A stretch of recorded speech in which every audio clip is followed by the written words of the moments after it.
Hey everyone, today we're going to be going over another aspect of LJ stats and effects.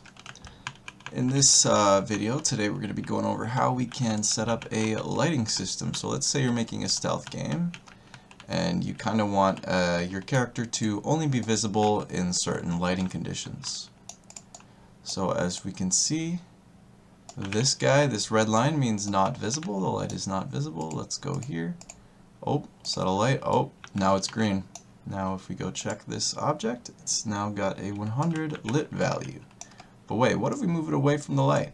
Okay, as we can see, it goes back to red. It's no longer lit. It's going to start growing up steadily. Go to 100. It's now lit. Let's go a little bit over here. Yep, see, not lit. Not lit. Now, this can be useful for many different things, and let's say we want to add like in Thief, you can shoot some water on the torches. And give us some of that. And the torch, now it's not lit either. That's perfect. So, as you can see, the object is only lit while it's near the torch. As soon as it leaves, it's no longer lit. We can put out the torch with some water. Let's go over how we can set this up. So, using LJ stats and effects, all you have to do, add a local stat handler to your object, create your stats, which in this case we're going to have lit as our stat, we're going to have an effect darken, and we're going to have an effect light up. So now we want light up to be continuous because it's going to happen over a certain amount of time. Darken is instant as soon as the object is no longer being lit up. Right, let's create a set which is this light affected. So any object that's light affected, we want to have this as one of its stat sets. It starts with darken, starts dark by default. It's lit, which we don't really need that, but it's for just in case. It starts has a stat of lit as one of its stats. So let's head over here and take a look at this setup. So we have a water sprayer, as we can see. Now this is just a demo script. In your own games you're not going to be using these demo scripts, but they have their uses, they have their purposes. So in this case it basically just activates a little trigger zone, this wet zone, which has this script. This is one of my favorite applicators. It's very nice, very nice. It gives it applies the effect as soon as it enters a trigger. This one, which applies the effect while the object remains in the trigger, is a little more complicated, but here we go. So this fire lighter right here, it just simply bursts a little bit of a flame, and it does similar to the water sprayer. The only difference is that the effect is on fire instead of wet. If we go over to wet, which is an effect we created earlier, I might have not gone over that, but what you're going to do here, you're going to provide immunity to on fire. So once wet is activated, then it cancels out the on fire, and yeah, the object essentially just gets doused.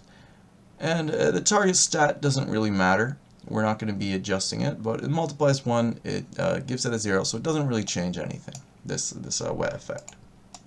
If you wanted to, if you want to make it like slippery or anything like that, you can go right ahead. Let's go into the torch. So the torch, it has a local stat handler as well. And then it has a flaming listener, which has an effect change listener. So as we can see, it listens for on fire or flaming. And when it starts, it just activates all this stuff. It turns on the fire applier, it turns on the point light, it turns on the flames, and it activates the particle system. Now, if we want to make this a little bit quicker, we don't want to have to manually do all of that, we can just put these as a child of this. You know, it seems like a much better way to go about it. Yeah, let's just do it like that instead. So that way we don't have to deal with all this. So, essentially, that's pretty much it. Now we can pretty much just give it a go. Now it should work. So when the effect starts, it activates this, it activates the flames. When it ends, it disables all of this stuff. Now let's go in here. This is the object. It lights any object that's in its radius, which is this trigger, with the light up effect, which is pretty nice. So let's go to observed. We need the light listener. So how do we make sure that it goes back to dark after it leaves the light up zone, right? So when the light up effect, it listens for this effect light up. It's got a change listener in here. It listens for light up. It doesn't really need to do anything. The only thing it needs to do is when the object is not being lit, we want to darken it. So once this object is not being lit, it darkens itself using this darken effect, which just basically gets rid of any of the lights. So as you can see now, it's a little bit more clear what's going on here. Now this observer right here, he essentially just takes a look at the value. So if the value of the stat, the lit stat, is over the percentage, then make it green, otherwise make it red. So let's give it another try. Really cool. The object can be lit. You can set this up on whatever you want. Let's say you want to make another one of these.